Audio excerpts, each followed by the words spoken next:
Como posso lidar com a culpa?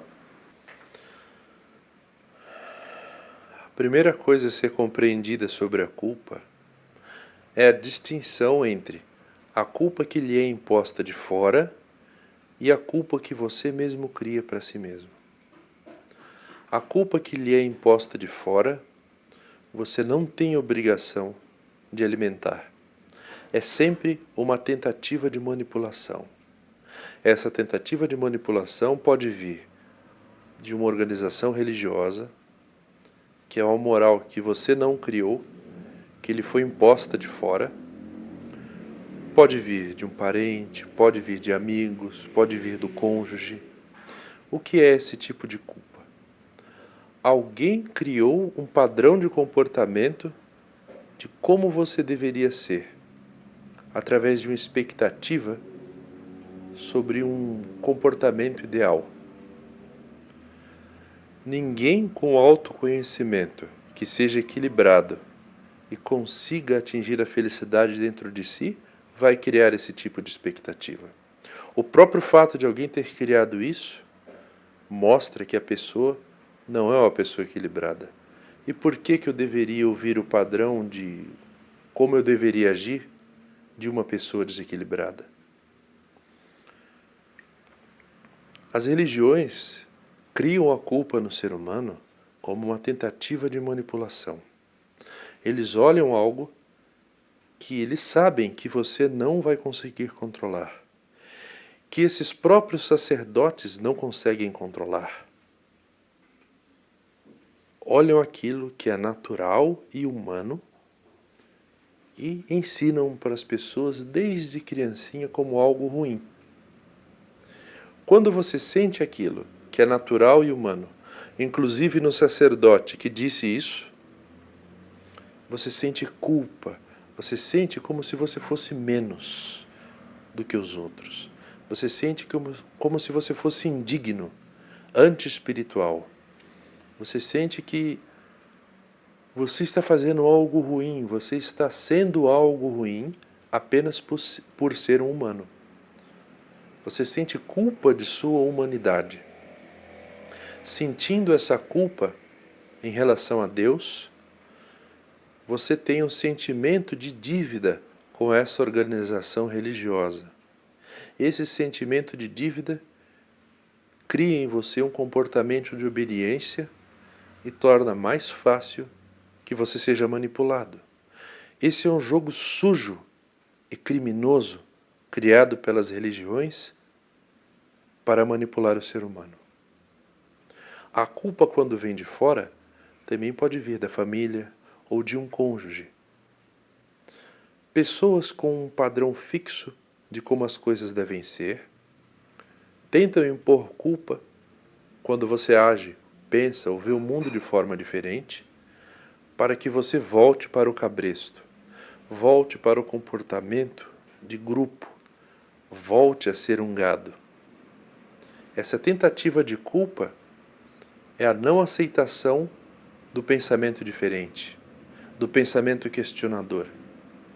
A preguiça mental dos questionamentos cria a imposição de culpa, o ímpeto de imposição de culpa em umas pessoas, criando nas outras por tentativa de controle.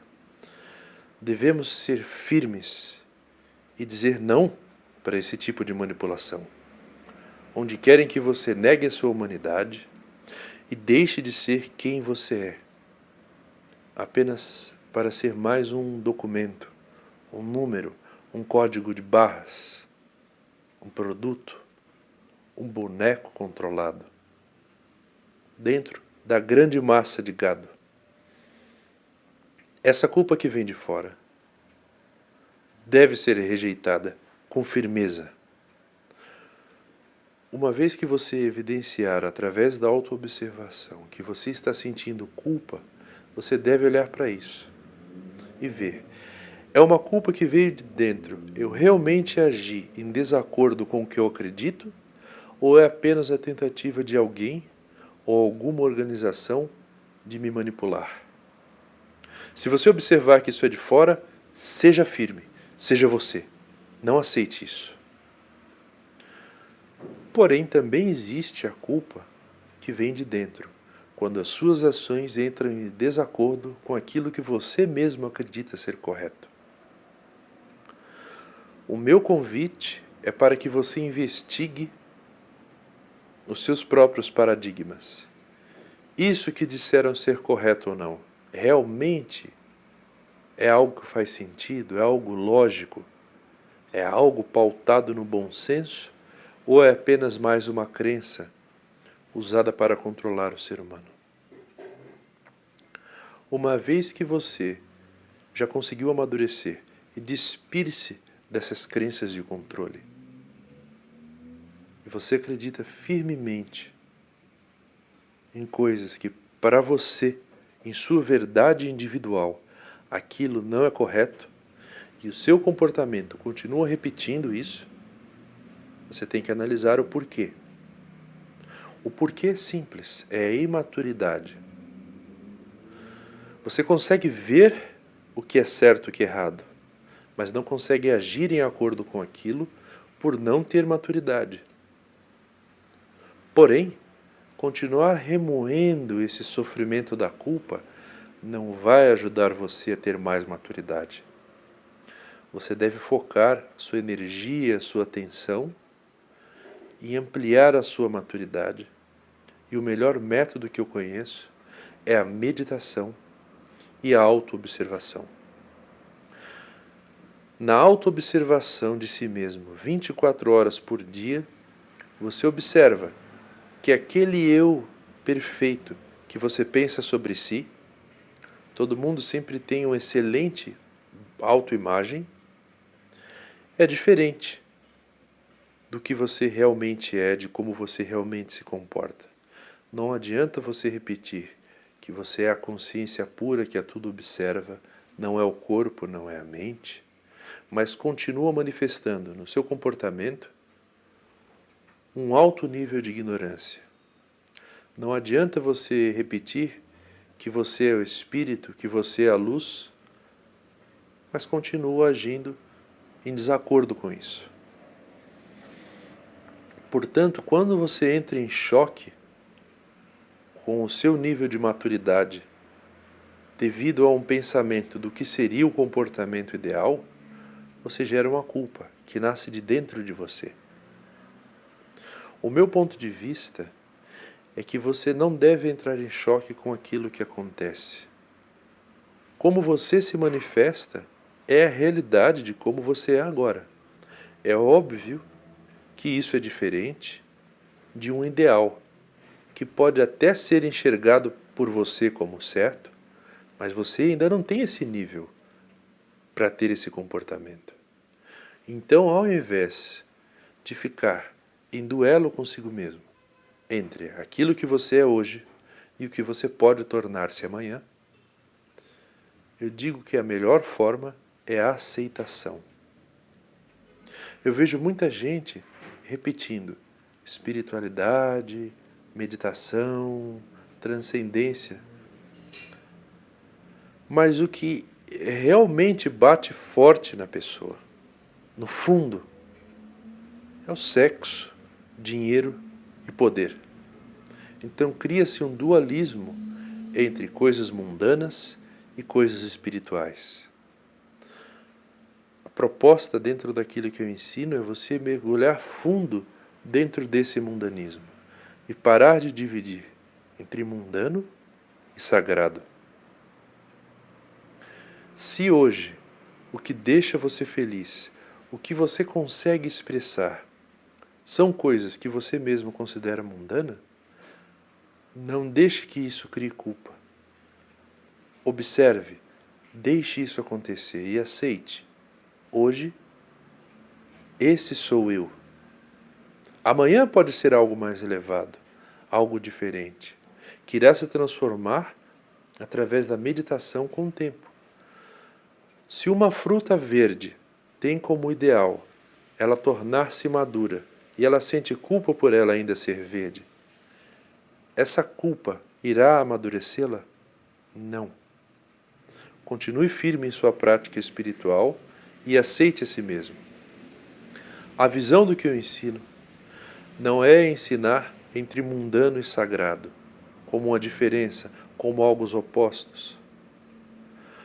A energia sexual não é anti-espiritual. O dinheiro e o conforto não é anti-espiritual. Tudo aquilo que é ensinado como anti-espiritual, como algo que é contra a sua espiritualidade, como algo sujo, como algo indigno de alguém altamente elevado, como algo indigno de um mestre fazer, eu ensino como algo humano. Se você quer realmente a espiritualidade, não negue a sua humanidade. Ao mergulhar profundamente nessas coisas que são chamadas de mundanas, você encontra o sagrado. Porque tudo aquilo na existência vem do silêncio e volta para o silêncio, como o som.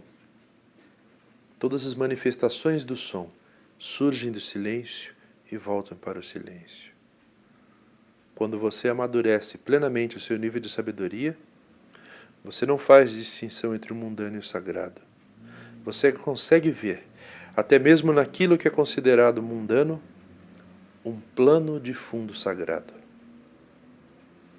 A ignorância traz sofrimento. A sabedoria traz felicidade. O sofrimento é considerado aqui no Ocidente como algo que é necessário para a evolução espiritual. Eu ensino o contrário. O sofrimento é a prova da existência da ignorância. A felicidade é a consequência da sabedoria. Você não pode ir à sabedoria através do sofrimento. Você só pode ir à felicidade através da sabedoria. Você tem que buscar a mudança de compreensão da realidade para atingir a sabedoria, não o sofrimento. O sofrimento não é o caminho para a sabedoria. O sofrimento é a evidência da existência da ignorância. E com mais sabedoria, menos sofrimento. O sofrimento vem da tensão. E a tensão vem de uma ideia tão fixa sobre si mesmo. A culpa de você não conseguir vivenciar o ideal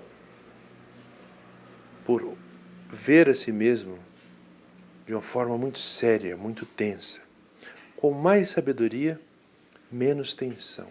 E mais você vai dissolver essa seriedade.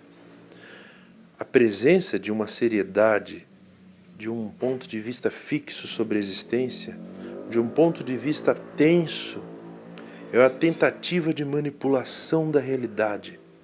Essa tensão, esse peso, é um indicativo da ignorância. Seriedade é o indicativo da ignorância. Quando você adquire sabedoria, você relaxa, você flui, você se harmoniza, você não entra em choque. Você se torna mais sutil e menos denso. Seriedade é o indicativo da ignorância. Não se leve tão a sério. Seja mais relaxado, mais brincalhão, mais suave. Tenha consciência de que a vida não dura para sempre. A cada segundo a mais, na verdade, é um segundo a menos. De que vale a pena tanta seriedade, tanta tensão? A seriedade é o indicativo de uma doença, a ausência do autoconhecimento. E a saúde, que é a presença da sabedoria, só pode trazer a paz. A atitude mais próxima dessa presença silenciosa, que você pode chamar de Deus, é a alegria. É um espírito risonho, uma coisa suave, uma coisa leve, uma coisa bem-humorada. A risada, o humor, o estar relaxado, o estar de bem consigo mesmo, é o oposto da seriedade. Quando você observa essas duas coisas, o que te parece ser uma postura de um sábio não é a mesma de uma postura séria e tensa que parece ser apenas de uma pessoa totalmente mal resolvida consigo mesma. Seriedade é uma doença. Não se leve a sério.